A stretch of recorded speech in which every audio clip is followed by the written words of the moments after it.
महिमा कही न जाए, जो कुछ कहूँ तुम्हारी कृपा, मोते कछु न बसाए। बोलिए प्रेम से श्री सद्गुरु महाराज की। मंचासीन सम्माननीय श्री गुरुशरण बाबा, आदरणीय पिंटू जी जो हमारे चालक हैं, उपस्थित सत्संग प्रेमी महानुभावों, पूजनीय माताओं एवं भक्तिमती बहनों। देखिए, विवाह एक धार्मिक संस्कार है, धार्मिक संस्कार है विवाह। ध्यान से सुनिएगा। अब बाकी बहुत से धर्म में, खास करके इस्लाम धर्म में और ईसाई धर्म में, जो और बड़े धर्म हैं, उनमें विवाह एक समझौता है, कॉन्ट्रैक्ट है ना। इसीलिए वहाँ जब आपस में वैचारिक तानातनी जब चलने लगता है ना, तो एक निश्चित रकम चुका करके उस कॉन्ट्रैक्ट से वो लोग बाहर हो जाते हैं। इस्लाम में या ईसाई में प्रमोद जी कहाँ गए, बुलाइए ना। तो उसका जो दुष्प्रभाव है वो धीरे धीरे नई पीढ़ी में, सनातन धर्म में भी आ रहा है। लेकिन हमारे यहाँ धर्म को, विवाह को एक धार्मिक संस्कार माना गया है, कहा गया है। अंतिम क्षण तक वैवाहिक जीवन को बचाने का प्रयत्न किया जाता है, हम लोगों में नहीं। और हमारे यहाँ जो विवाह होता है, वास्तव में दो लोगों के बीच ऐसा संबंध होता है जिसका उद्देश्य केवल संसार की व्यवस्था नहीं है, संसार बढ़ाना नहीं है। इसका उद्देश्य ये है उत्तम संतानों को जन्म देना, ऊंचे संस्कार के बच्चे संसार को देना और एक दूसरे को मुक्ति के मार्ग में सहयोग करना। तो विवाह संस्कार जो है, इसमें अपने को संयमित करके मुख्य उद्देश्य मानव जीवन का मोक्ष पाना, उस और आगे बढ़ सके। समझ रहे हैं बात? जो इस धराधाम पर आए हैं उसका कर्तव्य यही है कि धर्म का संग्रह करता हुआ मोक्ष मार्ग में आगे बढ़े और उत्तम प्रजा को उत्पन्न करे, जो संसार के हित में आगे काम आए, कर्मरत हों। तो विवाह संस्कार एक व्यक्ति के बीच, एक व्यक्ति का सुधार नहीं होता विवाह से। देखिएगा, इस संस्कार का संबंध एक व्यक्ति से नहीं होता, इस संस्कार का संबंध दो व्यक्ति से भी नहीं होता है, पति पत्नी। इस संस्कार का संबंध बहुत व्यापक होता है, विवाह संस्कार। देखिए, दो परिवार, दो खानदान नहीं होता है, आपस में दूर दूर तक रिश्तेदार हो जाते हैं। शादी होती है एक लड़का और एक लड़की की, गठबंधन दोनों के बीच हो जाता है। प्रत्यक्ष गठबंधन एक लड़का और एक लड़की के साथ, एक दूल्हा एक दुल्हन के साथ होता है। लेकिन मन का गठबंधन जो है कितने लोगों के साथ हो जाता है। विवाह के होते ही लड़का का चाचा, मामा, मौसा, फूफा हैं, और लड़की के भी मामा, फूफा, चाचा, जीजा, इधर के और जितने भी रिश्तेदार होते हैं, सब का आपस में मानसिक गठबंधन हो जाता है कि हम एक दूसरे के अपने हो गए, अपने हैं। तो इसका बड़ा व्यापक असर होता है विवाह संस्कार का। इसीलिए विवाह संस्कार को सबसे श्रेष्ठ संस्कार बताया गया है। परमात्मा की सृष्टि तो इसी से चल रही है ना। और अगर वैवाहिक संबंध श्रेष्ठ होगा तो श्रेष्ठ संतानें उत्पन्न होंगी और फिर संसार भी श्रेष्ठ होगा, या समाज उत्तम होगा, संसार उत्तम होगा। तो ऐसे महान वैवाहिक संबंध संस्कार के अब आज देखिए दूसरा दिन है ना विवाह जी। सोनी कुमारी जी और हमारे प्रमोद जी दोनों के विवाह के बहुत बड़ी शुभकामना करता हूँ और गुरु महाराज से प्रार्थना करता हूँ कि आप दोनों की जोड़ी सुखी रहे, सुखमय रहे और जीवन मंगलमय हो। कहते हैं संसार एक ऐसा अम्बु निधि है, सागर है, जिसमें देखिए कैसे कैसे खतरनाक जीव जंतु हैं और इसमें हम लोग आराम खोज रहे हैं। आराम कहाँ है? आराम नहीं है, संसार आराम का स्थान ही नहीं।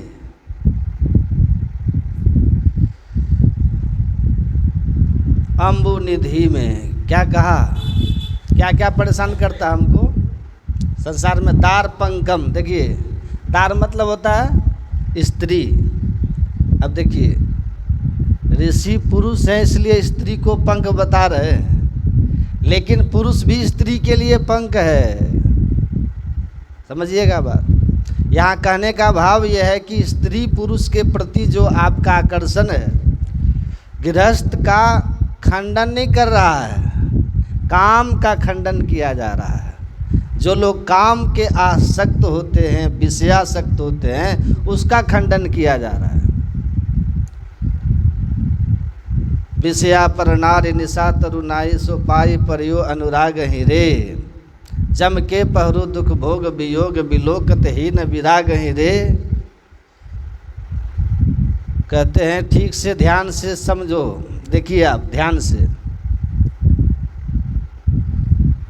युवावस्था में आपके अंदर में जो ये भाव तीव्र हो गया, कहते हैं पंख में फंसने वाला है। एक कीचड़ दलदल है, दलदल जिसमें फंस गया, निकलने का प्रयास करोगे फंसते चले जाओ।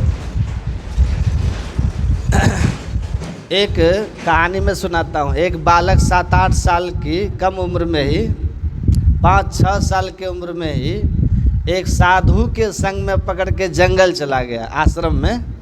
वहाँ जंगल में आश्रम था। 12-13 साल तक वो वन में ही रह गया, बच्चे से ही। कभी आदमी से उसको भेंट हुआ नहीं। ऋषि के आश्रम में रह करके जंगल में ही ध्यान भजन जो करना था वहाँ वो कर रहा था। बड़ा हो गया, 18-19 साल की उम्र हो गई। तो जब आदमी नया नया जवान होता है ना, तो माँ बाप भी कुछ बोलेगा ना तो बड़ा गुस्सा आता है उनको। नहीं आता माता जी? उम्र का दोष होता है। गुरुजी डांटे तो चेला भाग गया। चेला का भाग, दुनिया ढेर देख लेंगे, नहीं पैर देखेंगे कि जब हो जाएगा ना, वो बच्चा जब जवान हो जाता है ना, तो माँ बाप को कहेगा क्या कि दुनिया हम नहीं देखे हैं, कमा के खा लेंगे। पंख उग गया तो भाषा बदल जाती है। गुरुजी फटकारे, चेला फरार हो गया, आश्रम से भाग गया। जंगल से भाग के चला आया, कहाँ आया? तो गांव आया। पहली बार गांव में आदमी से भेंट हुआ उसको। उसकी आदत थी क्या, आश्रम में कुआं था, पक्का कुआं। उस कुआं के ऊपर ही सोता था वो, आदत था उसको, गिरता कभी नहीं था। बचपन से वहीं सोता था। कुआं का जो चबूतरा होता है ना, कुएं के चबूतरे पे ही सोता था, गिरता नहीं था।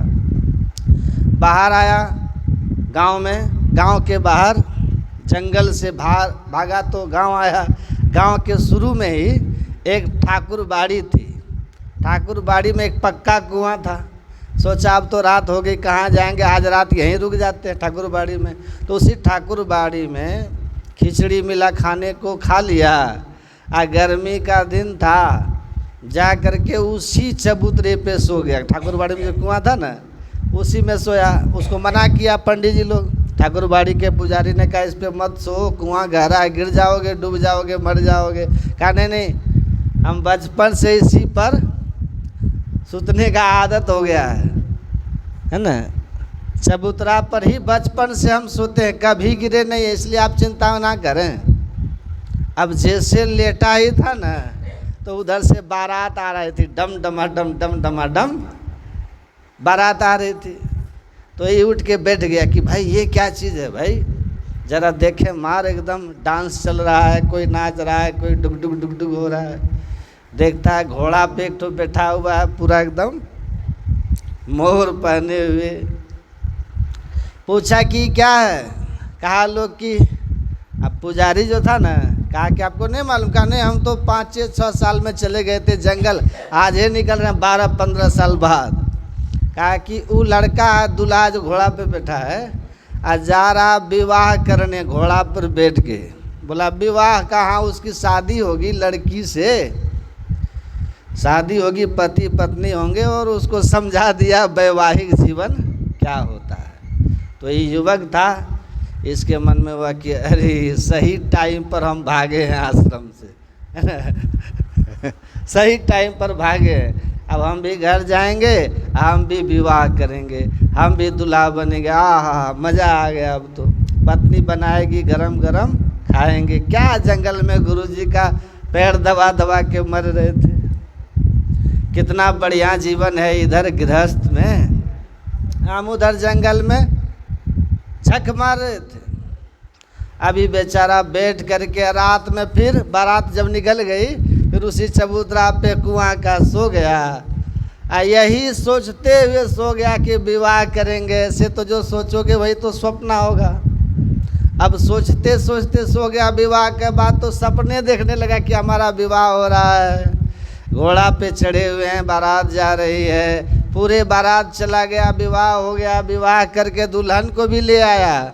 उसके बाद ये सपना देख रहा है कि ये पहले से जाके पलंग पर लेटा हुआ है, पहले से। उधर से दुल्हन आती है सपना में, बोलती है, ये सोया है पलंग के किनारे में लड़का।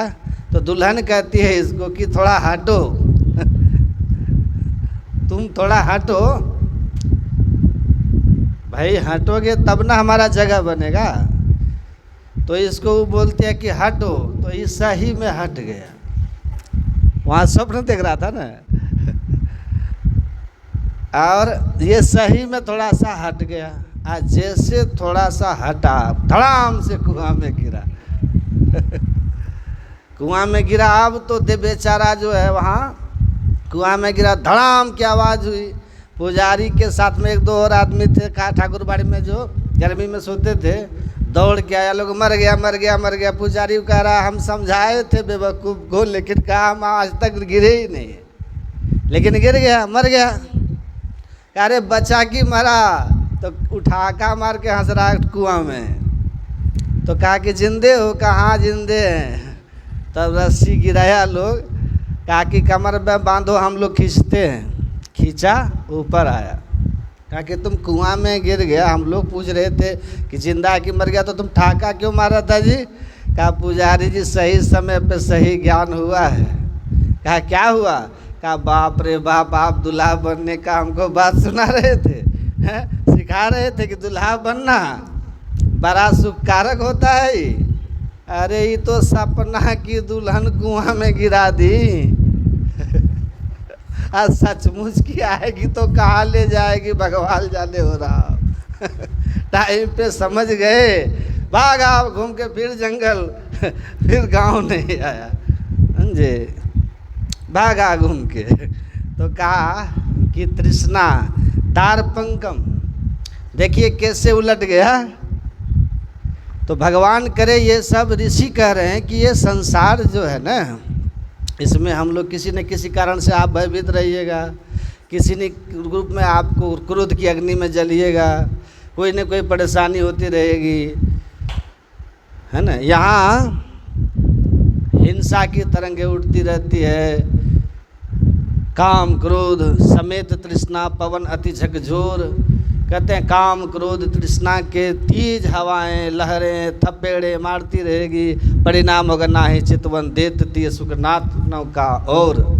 और ये बच्चे, ये पत्नी पति आपको अपने में उलझा करके कभी परमात्मा की ओर चिंतन नहीं करने देगा, फुर्सत ही नहीं देगा, इतना फंसा लेगा कि आपको बढ़ने ही नहीं देगा, सोचने ही नहीं देगा। अगर सोचना चाहोगे तो क्या कह रहे हैं, उर्जी मोह सेवार। पैर में पानी में सेवार होता है ना, जब पैर में लपेट लेता है ना वो सेवार, तो आप चल नहीं पाइएगा पानी में। कह रहे मोह का सेवार, ये जो पति पत्नी बच्चे धन संसार का जो मोह है, ये सेवार की तरह आपके पैर को बांध लेगा, अर्थात आपके मनोवृत्ति को, आपके चित्त को बांध लेगा। जैसे वो सेवार पैर को नहीं बढ़ने देता, वैसे आपके मन को भक्ति भाव भजन में ये नहीं लगने देंगे। ये मोह का सेवार ऐसा मजबूत है, आप फंस जाइएगा। अमीन इंद्र अति ही काटत, शरीर में घाव घुस रहेगा तो क्या पानी में घुसेगा ना, मछली वहीं काटेगी। कह रहे उसी तरह हमारी जो इंद्रियां हैं, ये आँख, ये कान, ये नाक, ये जीभ, ये बड़े खतरनाक मछली हैं जो हमारे शरीर को काटते रहते हैं। आँख कहेगा चलो सिनेमा देखते हैं, कान कहेगा चलो गीत सुनते हैं, नहीं है कि नहीं। इसके लिए ज़रूरी है कि मन का बदलाव हो। मन में अगर रजोगुण तमोगुण की प्रवृत्तियाँ रहेंगी, आप चाहो न चाहो आपसे भूल हो जाएगी। समय आएगा मोह अज्ञानता स्वार्थ आप पे हावी हो जाएगा और आपकी सोच जो है ना वो आपको गिरा देगी, फंसा देगी, आपसे चूक हो जाएगा। लेकिन जब आपका बुद्धि सतोगुण में स्थिर रहेगा ना, या गुणातीत हो जाएंगे, तब तो जीवन ही सार्थक मोक्ष ही हो जाएगा। अब उसके लिए भगवान कहते हैं कि आपको मंत्र जप भी करना है और इंद्रियों के दमन का भी करना है। तो हमारी इंद्रियां हमारे अधिकार में रहे कि नहीं। जो नहीं देखना वो आँख नहीं उधर जाए, कान को जो नहीं सुनना वो नहीं सुने, सुनेंगे तो लोभ लालच होगा। जैसी वाणी सुनिएगा मन में वैसा ही आपके विचार आएंगे और उसी तरह का झुकाव होगा। तो जो चीज़ें शास्त्र में निषिद्ध की गई है हम उसको नहीं देखेंगे, नहीं सुनेंगे। जो शास्त्र में कहा गया है आचरण करने के लिए उस पे हम दृढ़ हो जाएं, इंद्रियों का दमन करना होगा। यही तो ध्यान है, मेडिटेशन है ना। मेडिटेशन कीजिएगा चित्त शुद्ध हो जाएगा, इंद्रियां आपके बस में हो जाएंगी कि नहीं। और जिनकी इंद्रियां अपने बस में हो गई सुखी हो गया, वो सुखी हो गया। मन इंद्रियों का बस हो गया, संत सुखी मन जीती हो। नवधा भक्ति में यही इंद्रिय दमन और मनोजय के लिए साधन बताया है। तो भगवान ने जिस तरह से विधि का वर्णन किया, अगर उस तरह से आप ईश्वर भक्ति कीजिएगा तो आप अपने जीवन में सुखी हो जाइएगा। और नहीं तो शिव सुख सनकादिक नारद जय मुनि ब्रह्म विचार विशारद, सब कर मत खगनायक यहाँ करिए राम पद पंकज नेहा। क्योंकि श्रुति पुराण सब ग्रंथ कहाँ रघुपति भक्ति बिना सुख नहीं। आप बिना परमात्मा की भक्ति किए सुख ही नहीं हो सकते। सुखी अगर होंगे जब मन सात्विक होगा, सुखी होंगे जब मन के ऊपर आपको उठ जाएंगे ऊपर, ईश्वर की कृपा प्राप्त करेंगे। सुखी होंगे जब आपको परमात्मा मिल जाएंगे। तो कहा जो अनंत है उस अनंत में मिल जाओ तो तुम अनंत सुख के अधिकारी हो जाओगे। परमात्मा नहीं बदलते, उनमें प्रेम लगा लो तो तुम्हारे जीवन में शाश्वत सुख रहेगा। तो हमको भक्त बनना है, भक्ति शास्त्रानुकूल करनी है ना। जो करते हैं प्रारंभिक शिक्षा दीक्षा वाली बात, लेकिन बैठ करके चित्त शुद्धि के लिए मंत्र जप और इंद्रिय दमन के लिए जो अंतर साधना है हमारे यहाँ उसको दृष्टि योग नाद योग कहते हैं। वो बिंदुनाद की साधना, वो वेद उपनिषदों में वर्णन है, वो बहुत सहज और सरल साधन है।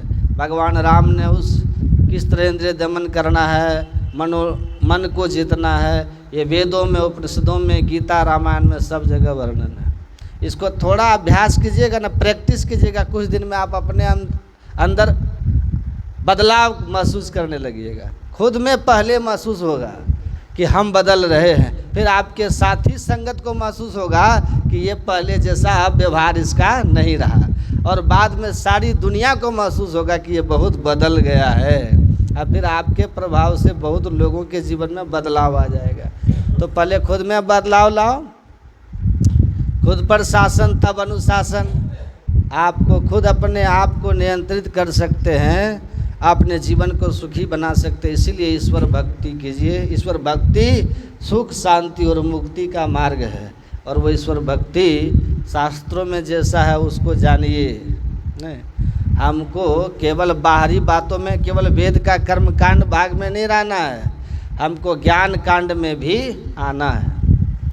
ज्ञान कांड का साधन यही है, ध्यान और सत्संग करना है।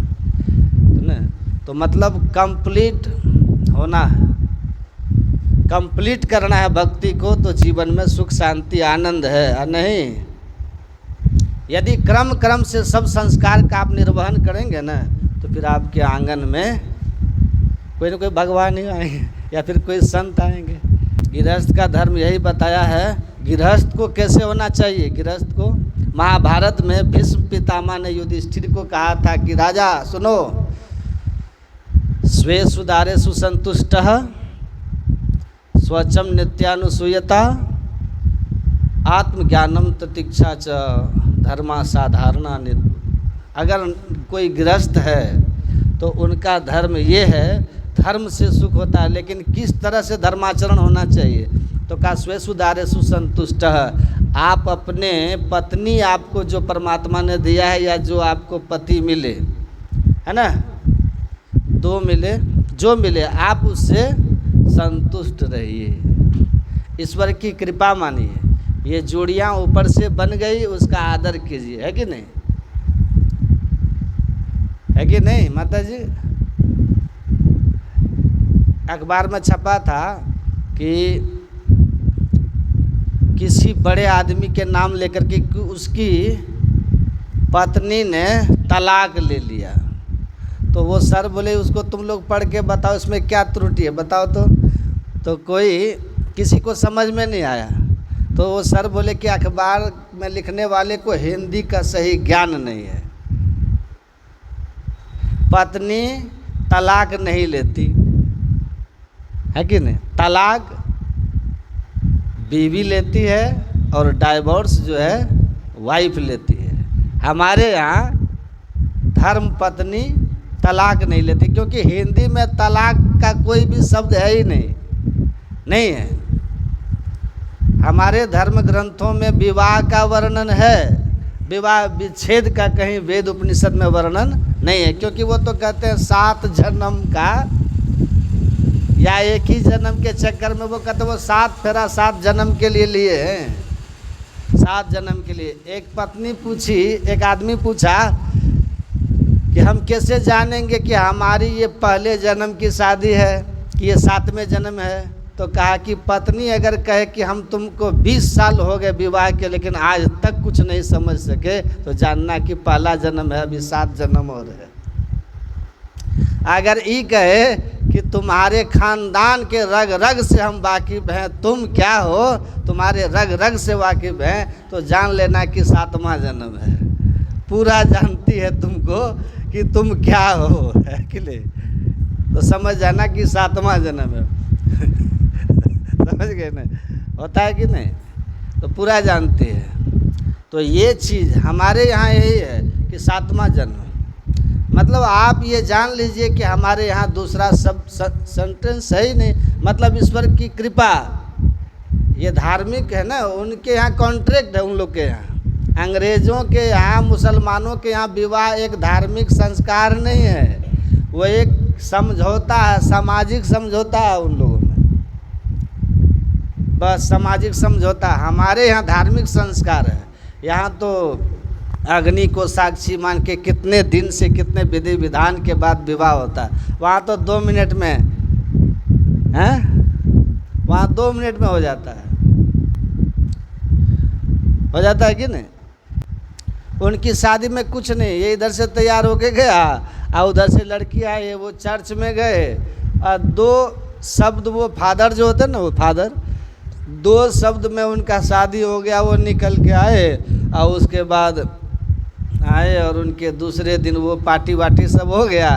कुछ लोग थे खाए पिए, सब अपने अपने घर चले गए, आराम से सब चले गए। अब देखिए शादी 2 मिनट में हो गया, इसीलिए उन लोगों में यहाँ जो है ना तलाक 1 मिनट में होता है। कहानी खत्म। हमारे यहाँ इतना शादी धर्म के विधि विधान से होता है, नहीं होता है कि एक, देखिए शादी तो दोनों उनकी हुई है ना, सोनी जी की और प्रमोद जी की, है ना। उनके माता पिता, मामा मामी, मौसा मौसी जितने होंगे, इनके जितने होंगे, सब आपस में स्वजन हो गए कि नहीं। इन दोनों के शादी में कितने लोगों को अपना बना लिया, एक बड़ा अपनापन हो गया। इनका एक परिवार एकाएक बहुत बड़ा हो गया, नहीं हुआ। कितने सारे आपके रिश्तेदार, इनके रिश्तेदार मिलेंगे आपस में, तो कहते हैं कि कौन है, तो मेरी भगनी की शादी इनके भगना से हुआ, कहेगा कि नहीं है। अब उसके मामा मिलेंगे, इसके मामा मिलेंगे, तो ये नहीं कहेंगे मिलेंगे, क्या दोनों में आत्मीयता हो जाएगी कि हम रिश्तेदार हैं। तो इतने सारे लोगों को आपने अपना बना लिया, उसका आधार क्या है, विवाह। इसलिए कहा हमारे यहाँ धर्म ग्रंथ में कि ईश्वर हृदय में रहते हैं। और जब इतने सारे लोगों का आपने स्वजन बनाया, प्रेम जगाया है, अब फिर आप उस रिश्ते को तोड़िएगा जो आधार है, तो इतने सारे लोगों के दिलों को तोड़ने का पाप लग जाएगा। हमारे यहाँ विवाह के बाद विवाह तोड़ने का सोचना भी पाप माना गया। ये धार्मिक संस्कार है। तो विचार को मिला के रखिए, मतलब रेल की पटरी की तरह विचार मिले नहीं मिले, लेकिन साथ चलना है, क्योंकि बीच में पटरी पकड़ के रहेगा। बच्चा खाली हो जाने दिए, फिर देखिएगा, है ना। तो इसको ध्यान में रख करके हम लोगों को चलना है। तो वही का स्वे सुधारे सुसंतोषः सोचम नित्यानुसूयताम, पवित्रता का आपका जीवन हो, धर्म पर चलिएगा, जीवन पवित्र होगा, है ना। किसी से ईर्ष्या द्वेष नहीं रखना, आत्मज्ञानम, और मैं कौन हूँ इसको जानने के लिए ईश्वर की भक्ति कीजिए। आत्मज्ञान तभी होगा, भक्ति से होगा। अभी हम शरीर को जानते हैं, मैं कौन हूँ। आत्मज्ञान परमात्मा का ज्ञान, इसके लिए परमात्मा की भक्ति शास्त्र सम्मत विधि से कीजिएगा, कहते हैं। और जीवन में सुख दुख आएगा, मिलजुल करके एक दूसरे का हाथ पकड़ के, और उस सुख को हंसते हुए और दुख को सहजता से स्वीकार करते सहते हुए एक दूसरे का हाथ पकड़ के चलना चाहिए। कहते हैं यही साधारण, यही जो है गृहस्थ का धर्म है राजन। जो गृहस्थ इन विधियों को अपने जीवन में अपना के चलता है, इन नियमों पर चलता है, मतलब ईश्वर की भक्ति करते हुए सुख दुख जो जीवन में आए उसको सहन करे, धर्म का पथ को नहीं त्यागे, एक दूसरे से संतुष्ट रहे, एक दूसरे से वफादार रहे। कहते हैं यही गृहस्थ की मुक्ति का मार्ग है। तो इस जीवन को सफल बनाना है तो नेगेटिव पॉजिटिव तार सही से जोड़िएगा, बल्ब जलेगा, पंखा चलेगा, एसी चलेगा, उजाला हो जाएगा कि नहीं, आनंद आएगा। गलत जोड़ दीजिएगा तब पूरा सर्किट ही उड़ जाएगा। तो पति पत्नी का यही है कि आप जब एक बोले तो दूसरा चुप हो जाओ, दूसरा बोले तो पहला चुप हो जाओ। सर्किट एकदम ठीक से जोड़ के रखो, सही जोड़ के रखोगे, जीवन आनंदमय सुखमय हो जाएगा, शांतिमय हो जाएगा। तो सुख शांति आनंद सभी चाहते हैं, लेकिन खोज की दिशा गलत है। खोज की दिशा है परमार्थिक बन जाइए, स्वार्थी की जगह, स्वहित की जगह परहित चाहने लगिए। ये सब होगा जब सत्संग और ध्यान कीजिएगा, मनोवृत्ति बदलेगी और ये सब सहजता से हो जाता है। फिर जीवन का रस आनंद आपको अनुभव कीजिएगा, वह अद्वितीय होगा। हो सकता है आपके पास भौतिक संसाधन पड़ोसी से बहुत कम हो, लेकिन जो आपके जीवन में आनंद होगा उसके लिए राजा ललायित होगा। तो ये शांति सुकून हम लोगों की दुआ है, प्रार्थना है गुरु महाराज से, ईश्वर से, कि ये जो वैवाहिक जीवन है आप लोगों का, प्रमोद जी का और सोनी जी का, और ये जो प्रमोद जी हैं उनकी धर्मपत्नी है, इनका वैवाहिक जीवन सुखमय, शांतिमय, आनंदमय हो, भक्तिमय हो। और आप सब लोग भी इनके लिए दुआ कीजिए, आप सबका भी शुभ मंगल हो, कल्याण हो। बोलिए श्री सद्गुरु।